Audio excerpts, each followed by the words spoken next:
Welcome to Seasoned. I'm Marisol Castro. And I'm Chef Plum. We have a special show for you this week. Our guest for the hour is Maneet Chauhan. Maneet is many things: a James Beard Award-winning chef, a restaurateur, a judge on Food Network's Chopped, and a cookbook author. Her latest book is Chatt, Recipes from the Kitchens, Markets, and Railways of India. Later in the hour, Maneet will describe a few favorite recipes from the book. One is what Maneet calls a Kashmiri version of spaghetti and meatballs. In Maneet's version, the meatballs are spiced lamb, the pasta is cumin-spiked rice, and the sauce, a fiery red chili sauce. And there's an Indian-inspired gin and tonic that I would personally like to know how to make. But first, we asked Maneet to talk about the inspiration for the book and to define Chaat for us.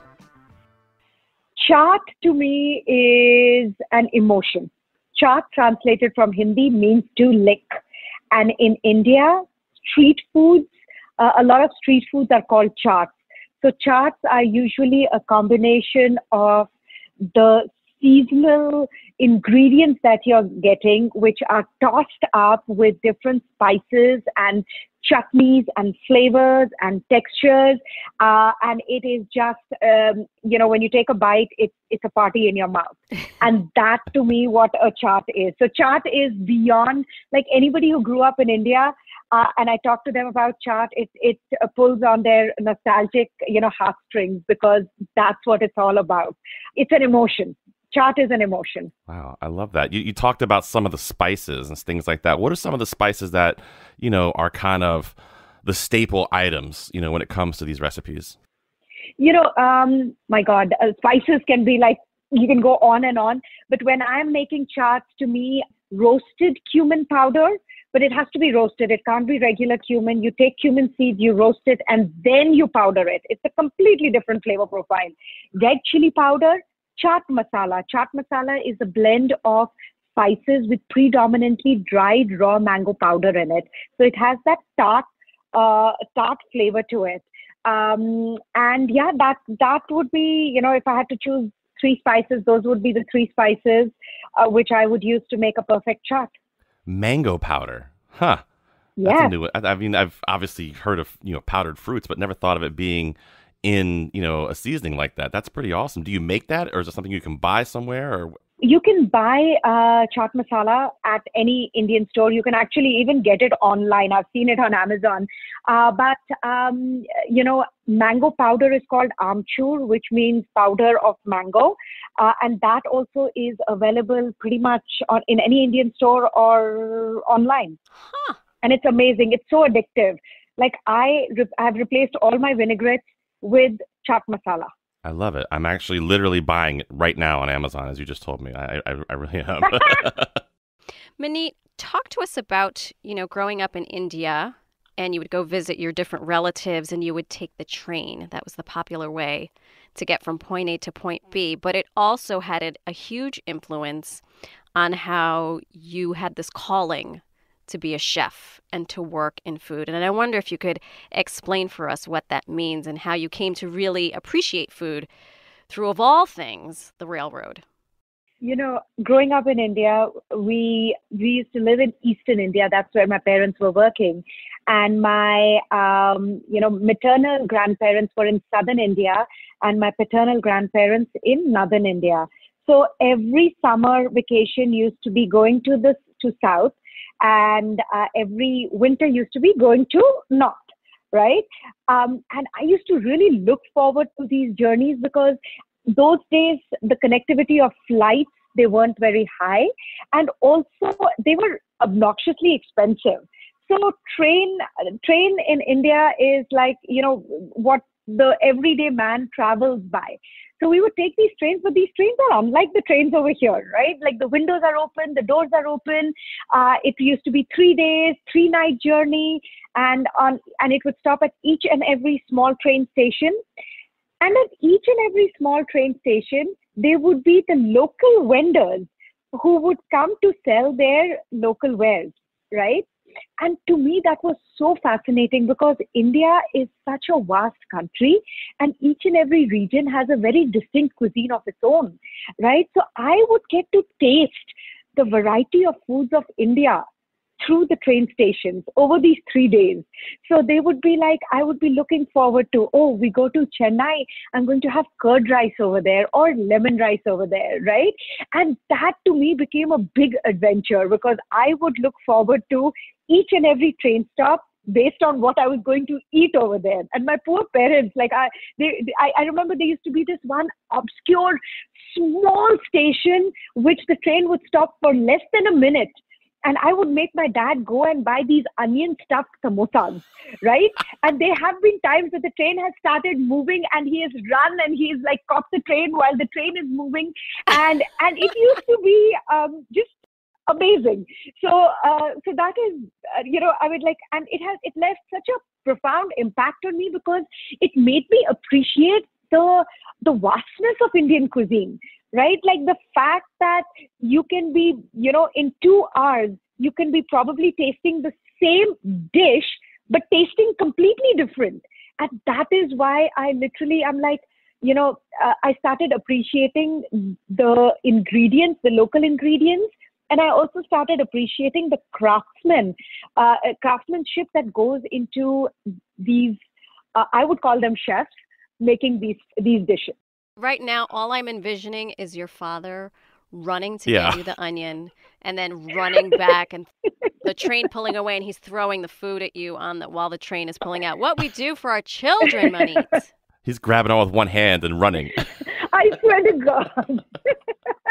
I swear at that moment, I'm sure he wanted to throw it at me.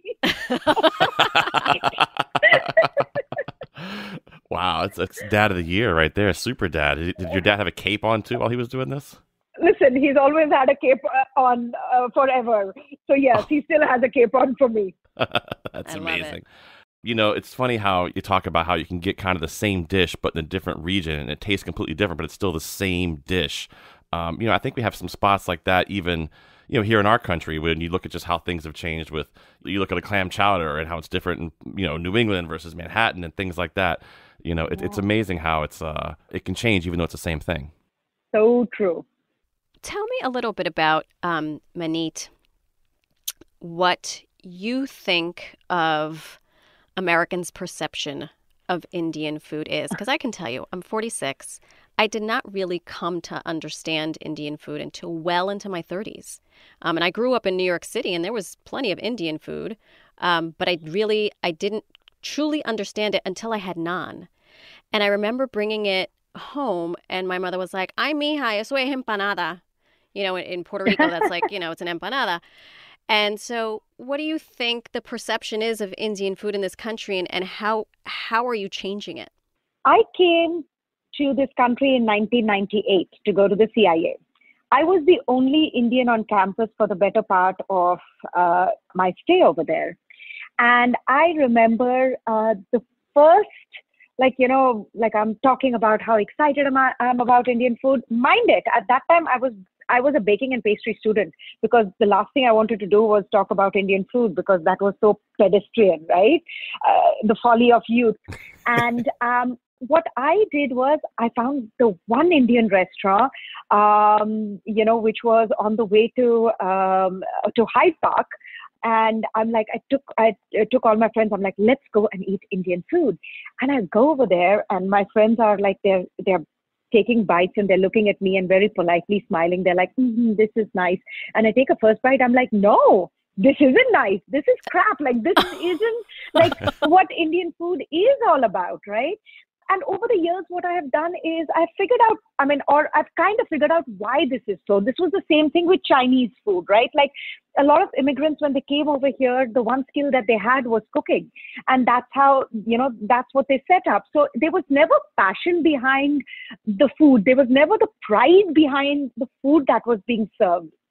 So what I am seeing over the years is me or, other contemporary chefs, Indian chefs that I have along with me, they are proud of the cuisine, the food that they've grown up with, and they are very determined. And very determined to show people the beauty of Indian food, which to me, that was one of the biggest things I wanted to do because I grew up on my friends would take me to farmers market. I'm like, okay, what is so great about it? Because farmers markets were the only markets that I grew up with, right? Like dad and I on his two-wheeler, we would go on Sundays to just buy the vegetables for the week.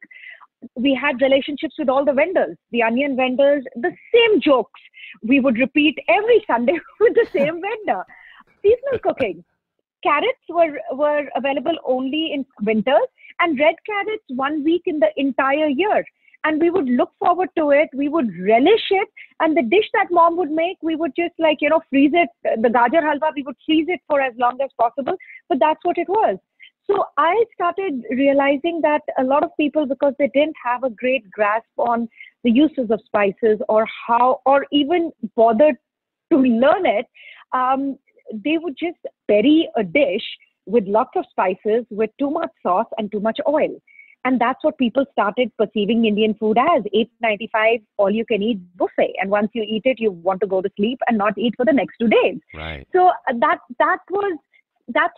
what Chaat is. It's an antithesis of that, because this is fresh, it's seasonal, it's tossed in front of you, it's fast, and it's so much fun. So yeah, that to me, I think in a nutshell is what people's perception of Indian food was, and it's changing now. I don't think you're wrong either. Definitely not. Unfortunately, I wish I was. But you're trying to change that because, right, I think you ask someone, oh, name an Indian food, the first thing they're going to say is vindaloo or curry. Yeah. Oh, curry. Don't even get me started on curry. Don't get me started on curry. We'll be here for the next couple of hours. Oh, let me get you started. I want to hear you get all riled up. I think one of the things that you do so well, Maneet, whenever I watch you, whether it's on television, one of the 50,000 things you're doing on TV, if I watch you even just cooking food with your family on Instagram or on social media, you really try to make it easier for the home cook, for someone to, who isn't a chef or is a little bit more nervous about getting in the kitchen, especially when it comes to using some ingredients they're not super familiar with. But you really try to make that simple for them. And I think you do a really good job of that. Thank you. To me, that is very important. It actually is really funny. That got me into really, into trouble because I did a recipe on Food Network and it was how to make a simple chicken tikka masala. Because to me, one of the biggest things is that people get very intimidated when they think of Indian food. And a chicken tikka masala is an involved recipe and it involves a lot of ingredients, especially when I'm making it at the restaurant. So I came up with a really simple recipe of just a handful of ingredients. And I'm like, instead of cooking tomato, we use marinara sauce. And it's delicious and amazing. And Food Network, they posted it on Instagram. And my Indian friends went crazy. Yeah, they killed you for it. They're like, what is this? Marinara sauce, are you crazy? This is not authentic. I'm like, I'm never saying it's authentic.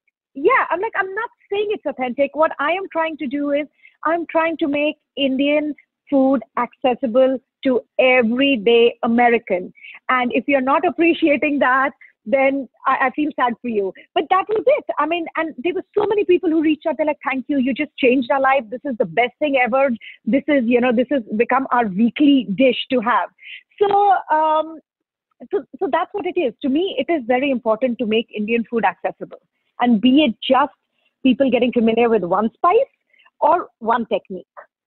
Indian food is so delicious, and I think that the world we live in now is, because chefs and food are kind of becoming more.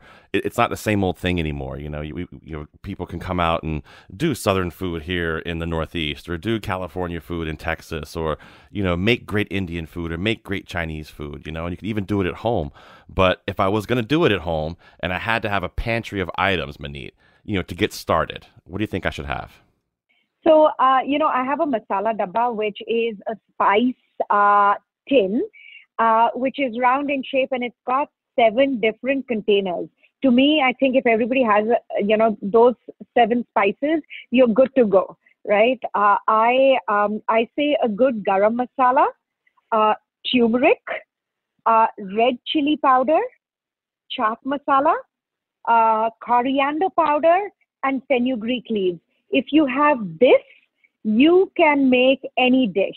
And then, of course, the last one I leave for salt, because salt is required in each and every dish. So So if you have these, you can make any dish.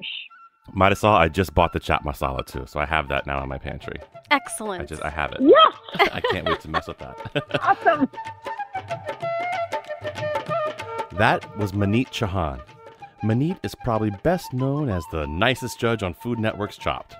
She's also a restaurateur in Nashville and the author of the cookbook, Chatt.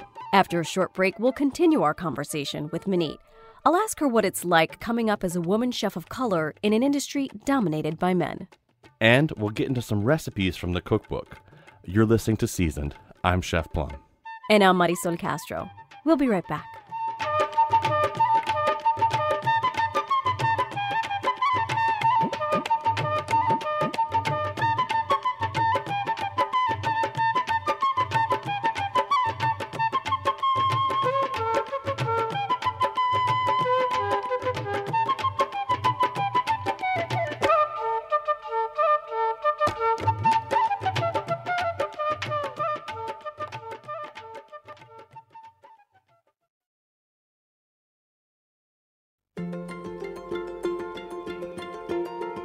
Welcome back to Seasoned. I'm Marisol Castro.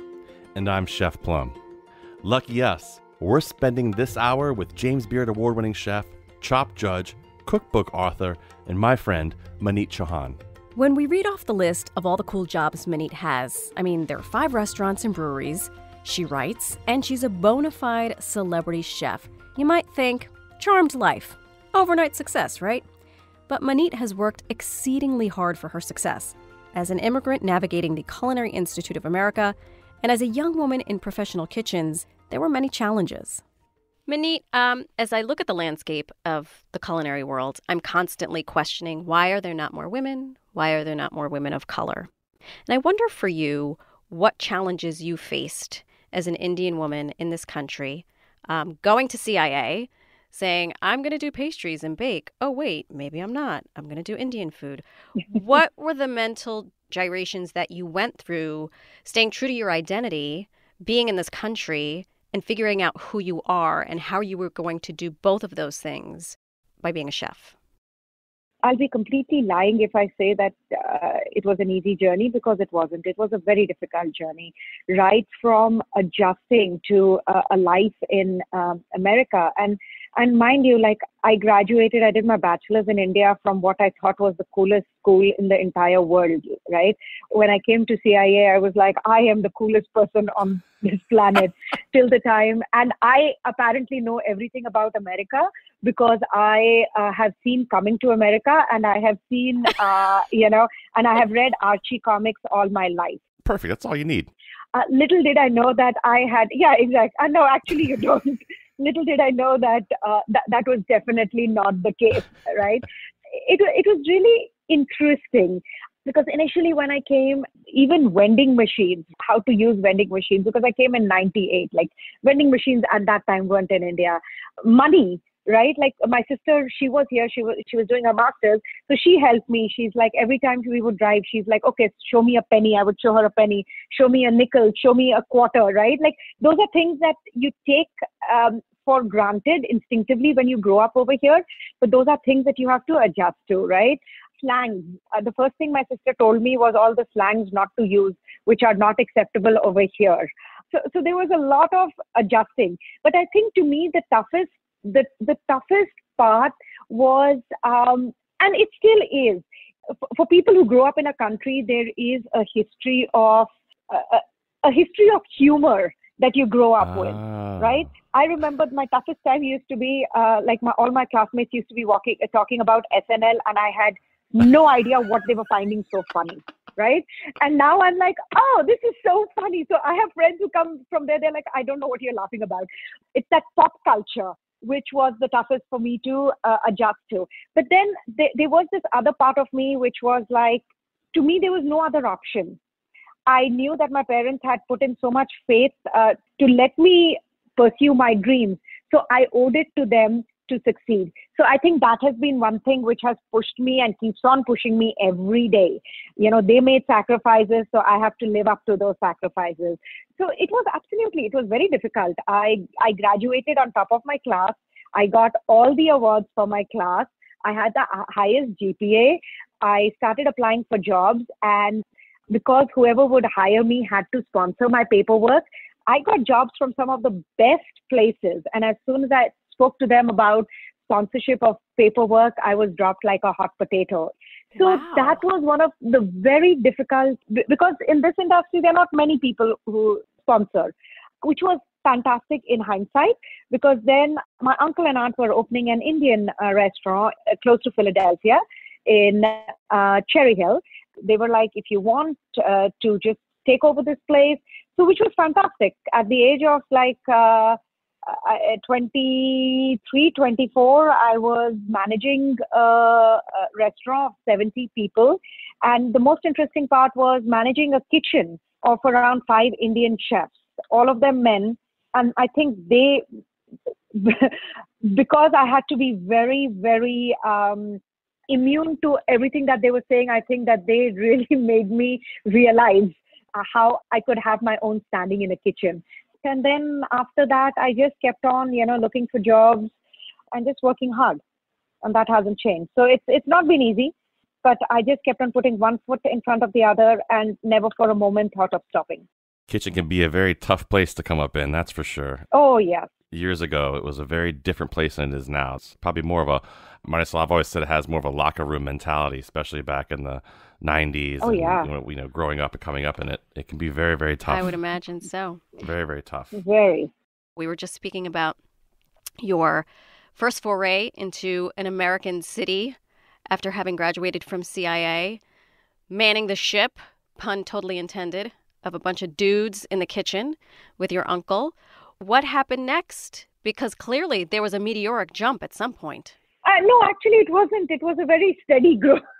I wish it was like it happened overnight. You're being modest. I know you're being modest. So I think after around 4 years, I decided, my sister, she was working in Chicago. So I had this small Mazda Miata. I hopped in it and I'm like, okay, let me go ahead and see what is available out in the world. So packed up everything, drove over to Chicago. Over there, just started visiting restaurants, which I had read about, and just asking chefs if I could stage with them.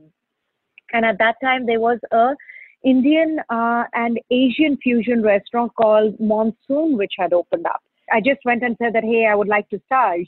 And I started staging, and then somebody reached out to the chef over there. They were looking for a chef for their restaurant, and he mentioned it to me. Do you know anybody? So I looked at him. I'm like, anybody? What about me? And he was like, if you can, why not? And that kind of literally lit a fire under me. I'm like, really? You think I can't? So that was it. I applied. Yeah, it was a Latin. The owners had the idea of a Latin and an Indian. Worked in Chicago for a couple of years. They opened a place in New York, and I moved to New York then. During that time, you start doing all of this PR as a chef. You in the morning shows, you go and do a demo.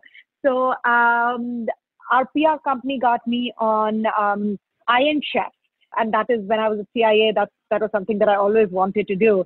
So I went on Iron Chef. I competed against Chef Morimoto, and I came a very respectable second among 2 people. It sounds so much better than saying I lost. And I like that. It was it was incredible, because from there they invited me to be on the next season of the next Iron Chef. During that, they invited me to be a guest judge on Chaat.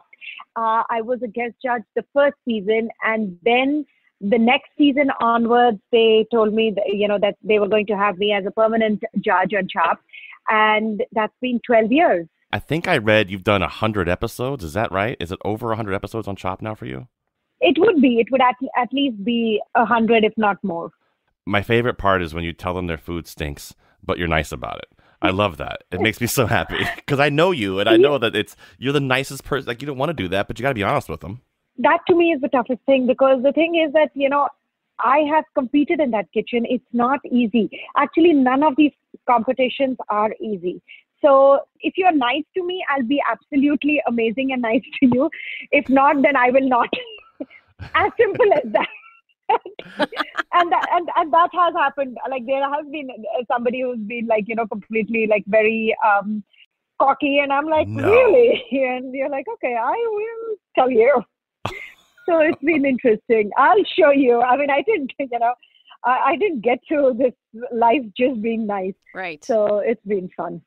Well, you judge in these shows, you've judged so many of them too. I have to ask you, you've competed as well in like the Chopped After Hours competitions or the big bracketed competition that just happened a few months ago before COVID hit. Do you still feel it? Like, can you still get in there and get fired up? Because you guys, I've seen Maneet in the kitchen, and she's first in, last out, fired up, ready to rock and roll, no matter what she's making, whether it's a grilled cheese or an amazing hot cuisine dish, I promise you. So I got to ask, when you're doing these other competitions, can you still get fired up about it? Oh my God, do I get fired about it? I'm a menace. Like everybody is like, warrior. I'm like, yes. And they're like, slow down. I'm like, what? You're giving me 30 minutes? How can you expect me to slow down? So yeah, it's been an interesting experience, to say the least. You're still absolutely killing it and doing amazing things out there. And I love how you talk about food as a language and inspiring young cooks and everyone all across the country, the world who watch you, whether it's on Food Network or on social media. And the book itself is incredibly inspiring when you look at how beautiful it is and some of the fantastic recipes in here. You know, I think some of the recipes that you gave us for this book, there's actually a version of a spaghetti and meatballs. Meatballs and rice. Rista.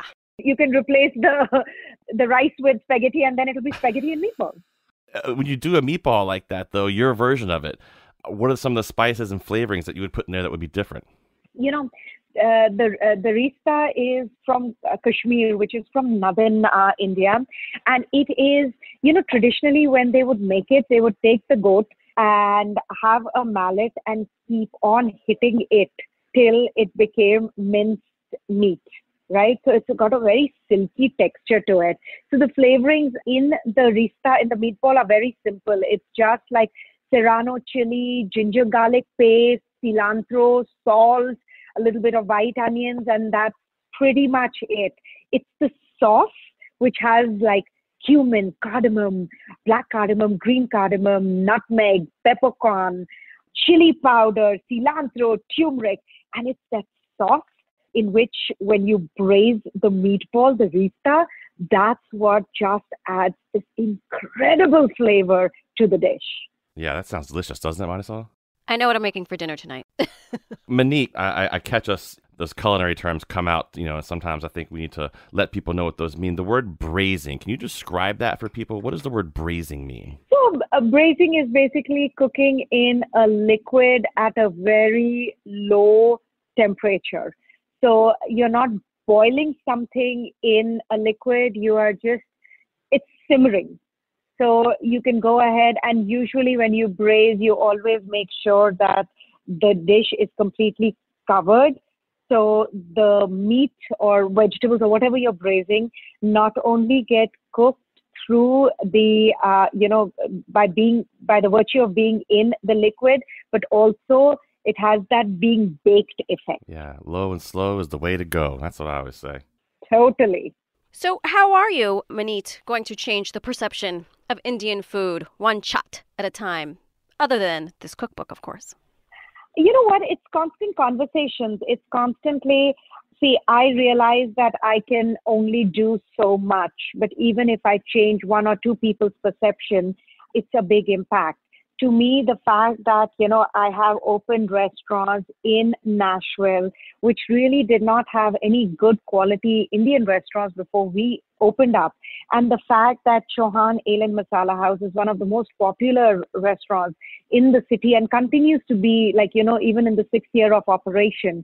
To me, that shows that people are slowly, one at a time, changing their perception of Indian food.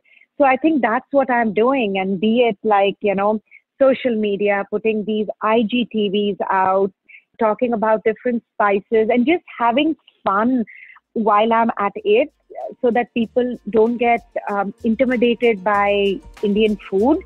That's what I'm doing, and that's all that I can do. We're speaking with Maneet Chauhan. She is the author of the gorgeous new cookbook, Chaat. When we come back from the break, we'll continue our conversation with Maneet. And we'll get into more recipes from the book, including her riff on a gin and tonic and a comforting chicken noodle soup with roots in Tibet. But right now, seasoned producers Robyn Doyon-Aitken and Catie Talarski will let you know how you can support Seasoned and all the local programs you hear on Connecticut Public Radio. This is Catie Talarski here with Robyn Doyon-Aitken, and we are so excited to be here asking for your support of Connecticut Public Radio, of our new show. We call it our new show because we feel very, a lot of ownership over it. We've been working on it for months and months and months, called Seasoned, a great new food show on Connecticut Public Radio. If you're enjoying this show, if you're enjoying this programming, the station, call us right now, 1-800-584-2788. 1-800-584-2788 is the number to call to support all of the programming here on Connecticut Public Radio during this October membership campaign. Robyn, how are you today? I'm great. I feel wonderful, and I'm really, really excited. You have a new thank you item to talk about too. Every time we have a new pledge gift to introduce, I get very excited, and I'm particularly excited about debuting this new pledge gift because it's designed to thank food lovers specifically for supporting us. If you're listening to Seasoned right now, you are a food lover, and you can't have too much cooking inspiration because many of us are home right now spending a lot more time cooking. The New York Times Cooking Digital Cookbook, or really it's a platform because it's much more than a cookbook, combines the trusted information you expect from a news outlet like The Times and the food writers, recipes, and how-to information from some of the best cooks, cookbook authors, and chefs in the country. For your generous gift of $15 a month or a one-time gift of $180, you'll have access to the most trusted cooking advice from the New York Times food writers like Sam Sifton and Melissa Clark. I mention them because I really love them. So food lovers, I urge you to call right now, 1-800-584-2788. Or if you're on ctpublic.org/seasoned looking for the recipes featured in today's show, click the red donate button at the top of your webpage and select the New York Times cooking gift. You will be unlocking a treasure trove of recipes and information from the New York Times food writers and contributors. And again, the number to call is 1-800-584-2788 or go online to WNPR.org. Melissa Clark has been a great guest on Seasoned. The thing I love about Chef Plum and Marisol is they've been friends for a long time. Their chemistry is great. They have a real connection to the Connecticut food world, but also to some of these big chefs, these big name chefs like Maneet Chauhan, who we're talking to today. And they just have this rapport with these great chefs that we've seen on TV, we've heard about, we've read their cookbooks, and now we can sort of hear more about their personal stories and more about their favorite recipes. And that to me is really exciting. And I have to say, Robyn, I'm not a big foodie I love eating food, but I'm not the big cook. I can follow a recipe. So this has been a journey for me to work with you, who really, I would consider you a great foodie, and our hosts to learn a lot about the food world and just explore what's happening in Connecticut, especially right now around a pandemic. Like, how are restaurants surviving? And we've covered that, just trying to hear about innovative ways that restaurants are making things work. So call us to support Seasoned, call us to support Connecticut Public Radio. So important that you do that now. Take advantage of this great thank you gift, 1-800-584-2788. That's 1-800-584-2788 or WNPR.org. Catie, you claim not to be a foodie, but you have recommended some great places to me all across the state, especially in Hartford and West Hartford. You need to give yourself a little more credit for being maybe you're foodie adjacent. If you're a person who lights up when you see Sam Sifton's name in your inbox because you get the New York Times cooking e-letter each week, you can start lighting up every day when you click through the recipes in New York Times cooking. You might be thinking, Robyn, I already get the Times. Isn't cooking part of that? Well, it's actually not. New York Times cooking is a separate subscription because, like all great content, like everything you hear on Connecticut Public Radio, New York Times cooking content costs money. It is a premium product. It is premium content. And many New York Times recipes are behind a paywall. We've all hit the paywall.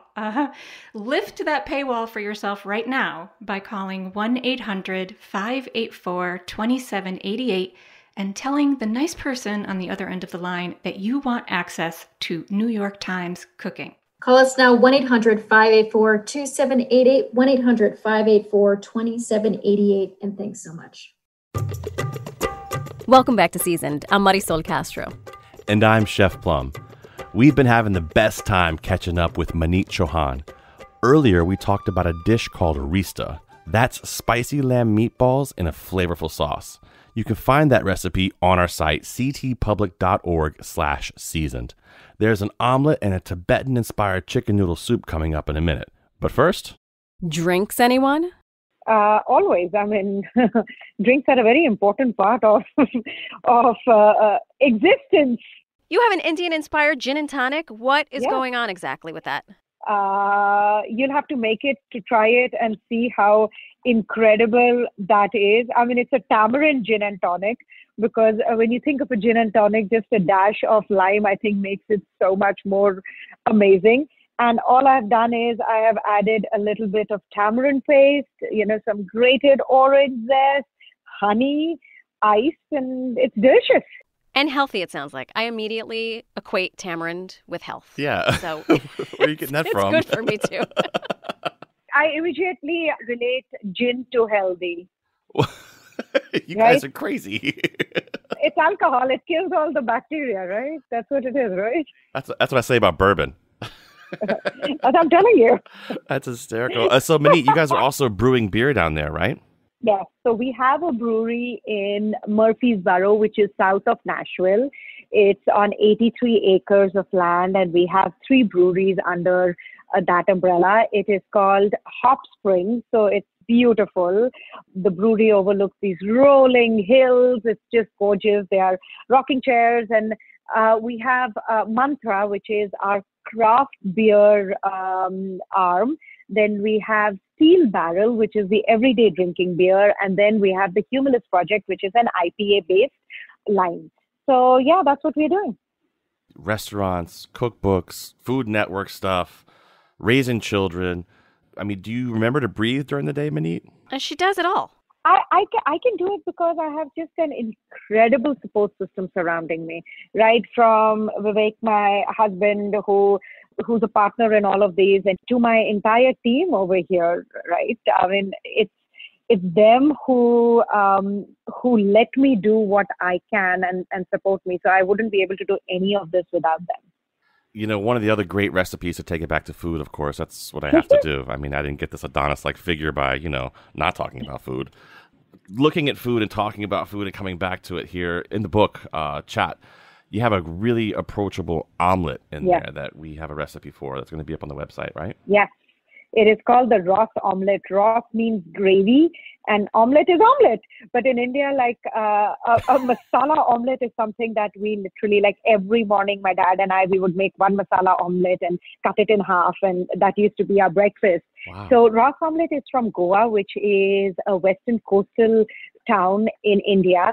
And the amazing part about Goa is that it has a Portuguese influence to it. So the food is Portuguese inspired. And I went to school south of Goa. So we used to go to Goa very often. And this was one of my favorite things because not only was it a masala omelette, but they would put the masala omelette in a gravy. Like, I mean, forget biscuit and gravy. Omelette and gravy, that is the thing to eat. Really? It is so good. And you can have it with rice. You can have it by itself. It is amazing and delicious. I just don't know if I can get away with saying the hell with biscuits and gravy. That like hurts my soul a little bit. Try it. Or just have it along with it. Okay, that I can do. Biscuit and gravy along with raw omelette.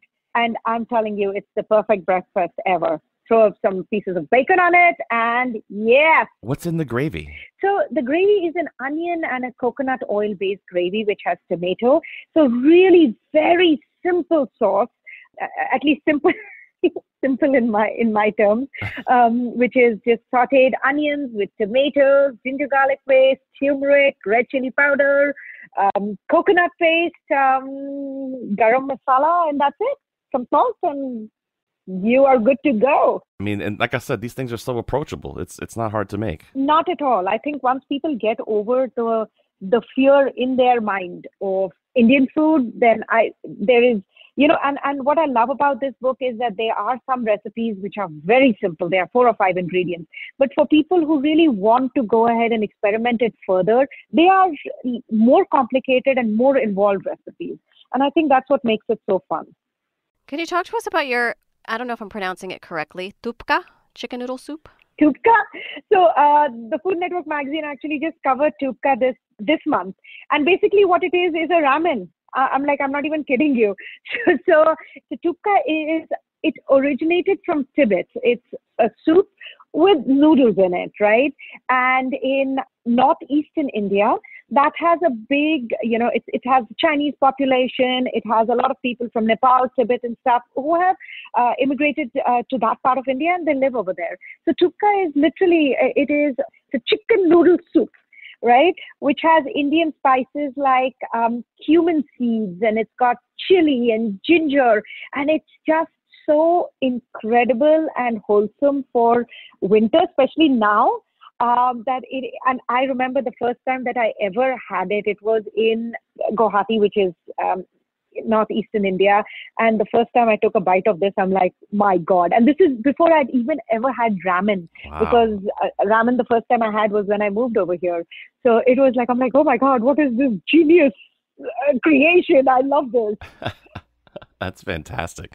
Listen, one of the things too, I should let everyone know, every year at the Mohegan Sun Food and Wine, Maneet's there, and you got to go. If you haven't been, and you can go talk to her and see her, and she's literally the sweetest person you'll ever meet and talk to, and she'll talk to everybody, trust me. Fun talking to everybody. Maneet, so if you're taking a train ride, you're boarding Amtrak, you're going from Nashville to Canada or Nashville to Boise, I don't know, where are you stopping and what are you eating? I don't think there is Amtrak which goes from Nashville. I'm just kidding. No, I have taken.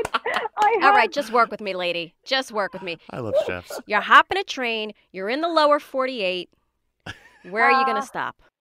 It's your imaginary train. It's like the magic school bus. I would stop in New Orleans. Ooh. Or I would stop in Charleston. Oh, so good. Or somewhere along in the Low Country. The food over there is so incredible, and I'm just like, the more I am now in Nashville and I get opportunities to travel over there, like I just found out about gala cuisine, which I didn't know about, and I've just fallen in love with the crab fried rice, etc. So that's where it would be completely out of the way, but that's where I will stop. It's great food, fantastic food. I love all those foods. This is the problem. Whenever we talk food, you're right, Marisol. Like now, I'm going to go make an omelet. I'm going to make chicken soup. I'm going to go make crab fried rice. I'm going to make a tamarind gin and tonic. Love it. So, Maneet, honestly, the last thing I want to ask you about, and I feel like I always bring this up to you, but to me, it's that goal that is unreachable, that as a chef, I don't know how it happens, but it happened to you. You were in a made for Hallmark Channel movie. It is the sweetest thing ever. Here you are, this amazing chef who can throw down with anybody and make amazing food. You're the sweetest human being ever. Next thing I know, you're on a Hallmark movie. You got to talk about it for a second because it's so great. That's one of the classic. Maneet says yes without knowing what she's saying yes to. Yes. Oh, it was absolutely incredible. I was like competing for the Tournaments of Champions when I got this email that, hey, there's this show. Would you like to, looking for a host? And I'm like, I got in touch with my agent. I'm like, make this happen. And she calls me right after, a couple of hours, and she says, Maneet, this is a scripted show. I'm like, everything is scripted in this world, so right. Get it. She's like, you're sure? I'm like, yeah, I'm sure.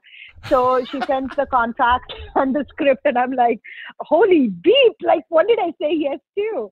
So it was incredible. It was a great experience, very different from what reality television is.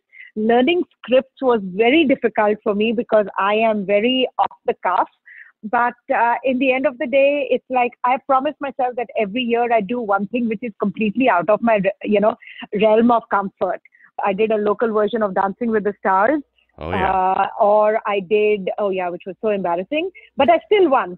Or this movie or TED Talks. Like every year I do something which makes me feel so, the gut of my stomach, like it's tied in knots. I am so nervous, and I keep on telling myself I am this 43-year-old woman. I shouldn't be feeling this nervous, and I still feel it, and that pushes me to perform even better. And I keep on saying yes to things that I probably shouldn't be saying yes to, but I always have fun getting into trouble. So that's what it's all about. Like when your chef buddies text you and say, "Hey, do you want to come on our radio show?"